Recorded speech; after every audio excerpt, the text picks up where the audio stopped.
Welcome to the Prop Market. I'm your host, the Prop King, and today we will be going over my July 8th Summer League picks. Yesterday was a little rocky day. My favorite pick didn't play. My second favorite pick did hit, or he was one of my favorite picks. So hopefully you follow along with Keon Ellis. Ware and Ingram had out of body experiences for me, in my opinion, but it was still it's still been an okay year so far. We're at 50%, but the rent's due every day. So I know, today must be a lot better, and I will do a lot better today. I didn't have as many picks as I usually have because um, the slate's small, just two games. So I didn't do, seven picks. I did four. But with that being said, I'm pretty sure all of these guys are going to play. I kind of steered away from one guy, Council. I was going to pick him up early. His number was pretty low, but I steered away from him because I'm like, I don't even know if he's going to play in this summer league. But the picks I have today, I'm really confident in. I like all four of them. I think it's quality over quantity today. So, like I said, I'll be your tour guide. So I'm gonna be here every single day to give you a pick. And whether you win or lose, I hope you keep and make some useful picks out of it. Like I said, keep what you like and get rid of what you don't, if you like what I have, then go with it. It's just information. But I'm also here to win money, and you will win money if you follow me. I've always won money. And so let's just go to yesterday. We went 2-4, which is not good. So it puts us at 6-6, 50%, which is not bad. If you get 50% on parlay picks and you mix and match, you could still win money, and you should still win money. I've still won money. But today's another day where I would say don't smash too much because you don't even have five picks to go and put a five pick flex. So yeah, mix and matching will be your best thing as far as today. First pick is gonna be Adeem Bona. He's a rookie, 76ers. He's from UCLA. I saw him play a little bit last year in college, and one thing I noticed about him is he did not play a lot of minutes. He did not total a lot of minutes in college. And usually what that means is you probably won't play that many minutes in the NBA. And so I'm feeling like his usage rate won't be as high. He's also a rookie, even though he's a big man, it makes it a little different. But he's still going against a guy that's gonna be there's gonna play good defense on him, Jang. Um, and so I feel like Jang from the Thunder will put some pressure on Bona. And I don't feel like he's going to have his way today.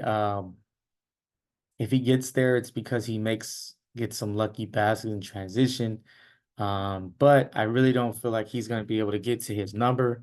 So I got him under 17.5 PRA. I feel like that's a pretty aggressive number for someone in their first summer league game and not too sure how many minutes he's going to play. So I like this pick under 17.5 PRA.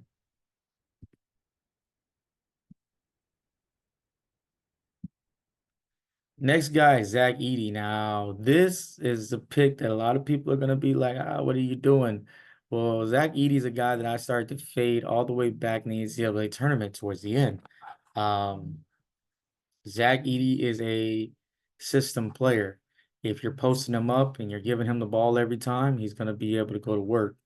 If you're not doing that, he may struggle. He is going against some college partners, Baycott and Flipkowski, and other guys, but there's also some really good defenders, veteran defenders he's going against as well. I feel at the NBA level, it's going to be harder for him to dominate the competition as he did in college. Now Baycott may be a guy he may be able to dominate. So that's where the intrigue comes. I think he'll still be a good rebounder. I don't see people helping as much. And I just don't see in general the NBA just going down posting them up every play. If it is what it is, then I'm wrong. But I don't see him coming down getting 10 or 12 post ups a game so he can get to his 20 something or 20 18, 20 points. I just don't see it. I see him getting maybe 5 or 6 post ups a game. And I honestly feel like he's gonna score on those. Defensively, I see him being a liability. I see them putting in a lot of pick and rolls, what's going to draw him away from the basket. I think that's what most teams are going to try to do. I don't know the level of film session and strategy that's involved at these levels. But these coaches are real coaches. They're going to want to pull him out, make him play defense, and try to isolate him, which I think is going to lower his rebounding numbers. So with that being said, I like his under 25.5 PRA. I just see him kind of struggling to get there based on I don't see him overly rebounding or, getting there as far as points. It's a pretty high number. 25 is a high number in the summer league. Like I said, we're creeping up to that number where I start to feel uncomfortable, even for a veteran player, but for a center, I'm not too sure. And then also with Purdue, you must remember he played every minute. He never sat at Purdue, which just showed how great of a what kind of great energy and how his endurance was. But at this level, there's other guys that have to play. So I don't see him playing, the whole game, even in this NBA summer league. This guy AJ Mitchell reminds me of 2 days ago when we smashed Stevens play. This number came out ridiculously high. And I'm telling you right now, I slammed it. It was at 19.5. It has went down to 16.5. If you were a person that saw it at 19.5, hopefully you smashed that under. Now he's at 16.5. It's getting to the point where I'm starting to say I have him at 16. I think that's about right where they have him now. Um, with that being said, it's still a little under my number, so you may still be able to want to get a little bit of piece of that. I don't know, like I know the Thunder have, a little bit of talent, more talent than just relying on him, but he should get some minutes.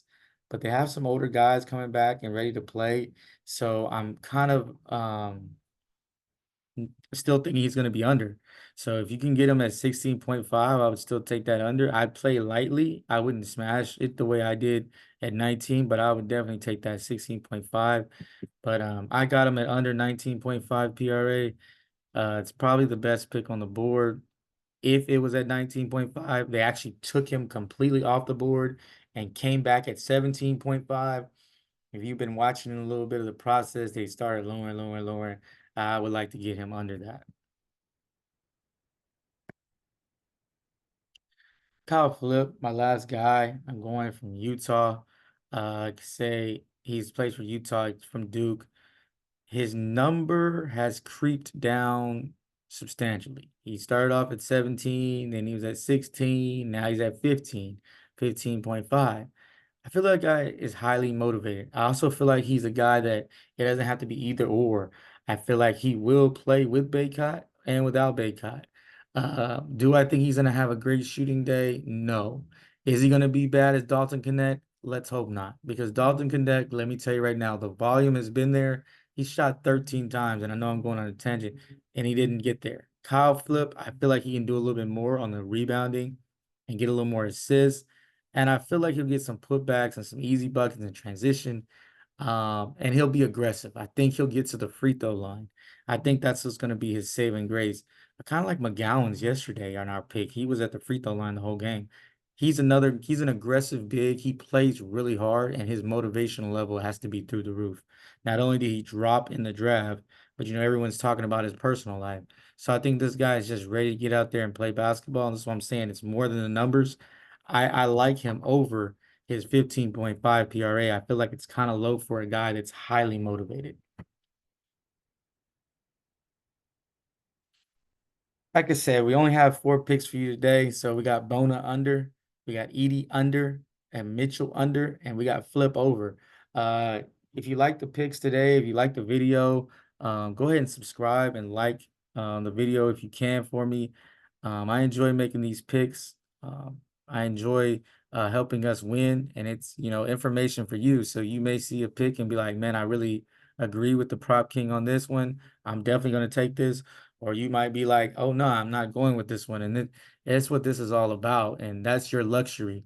The luxury of the viewer is just to say, "Well, I've done the research. I've told you how I feel, and you can kind of like, make your own decisions based on how you do. But every once in a while, I'll tell you, you need to smash this play. The Mitchell under was something that I would like to smash at 19.5, but at 16.5, it's a little tough. Edie's another one that I would definitely say there's a good opportunity him in this under. Um, so with that being said, I'll be back tomorrow to give you some more picks. Let's cash in.